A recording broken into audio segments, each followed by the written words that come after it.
This is the news on top of the hour. Live from our studio in Georgetown. Kaiser Radio, 99.1 FM. Good morning and welcome to this morning's newscast on Kaiser Radio. Kevin Smith here.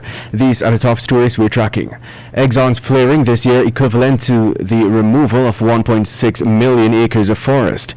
Another chemical storage facility slated for construction, but no impact assessment required by EPA.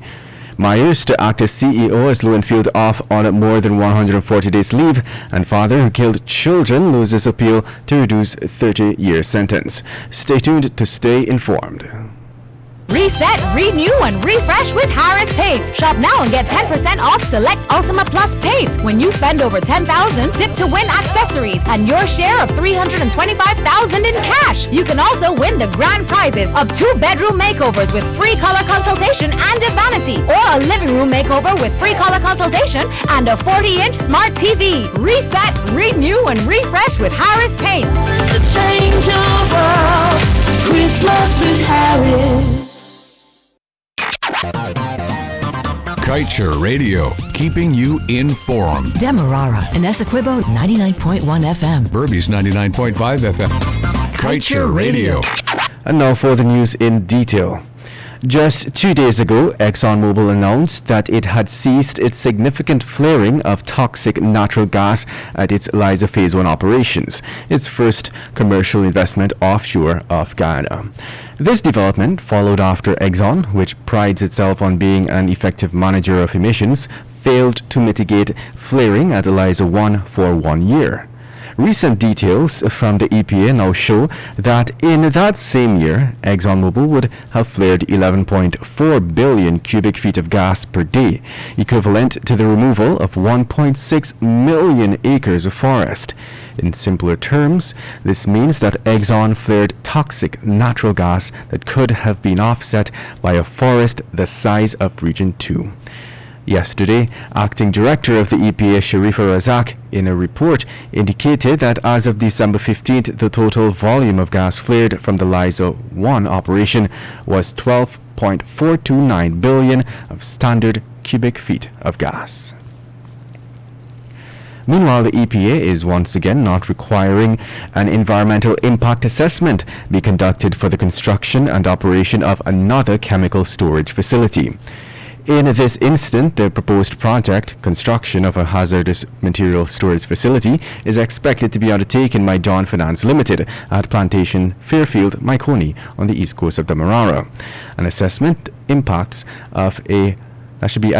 is usually conducted by the EPA to evaluate the likely environmental impacts of a proposed project or development, taking into account interrelated socio-economic, cultural, and human health impacts, both beneficial and adverse.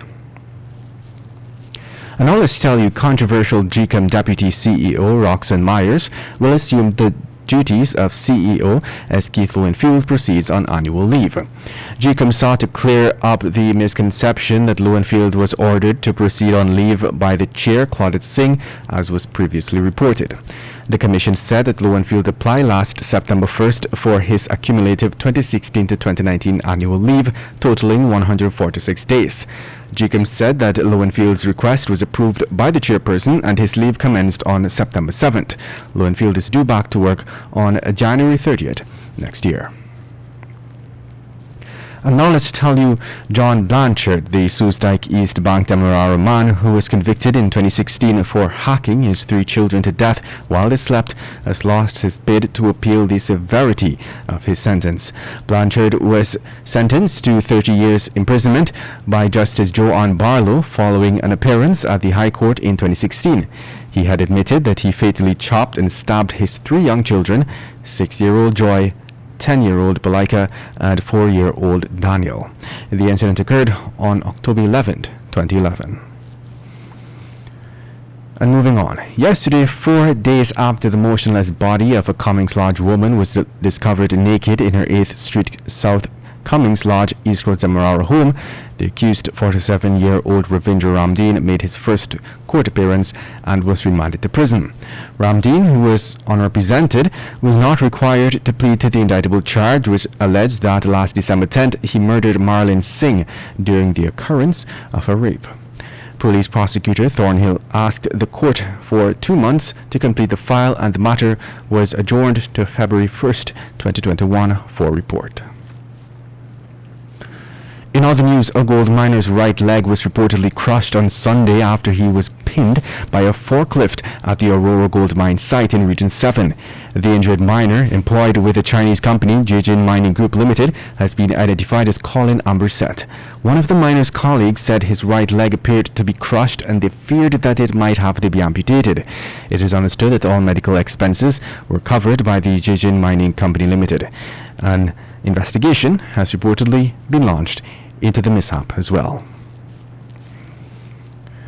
The appeal court yesterday reduced the 60 years jail sentence for 2009-old years-day murder convict Stephen Alcock. Alcock, a father of 6 from Alboystown, Georgetown, was convicted and sentenced for the murder of Wendell Tappan.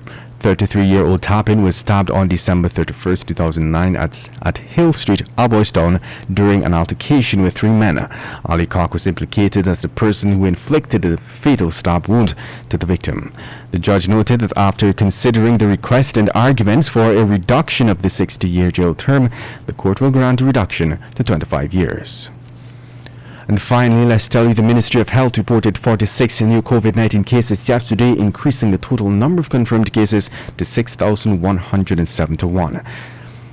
7 persons are in the ICU, 34 persons in institutional isolation, and 12 persons in institutional quarantine, while an additional 602 persons are in home isolation. The COVID-19 death toll remains at 159.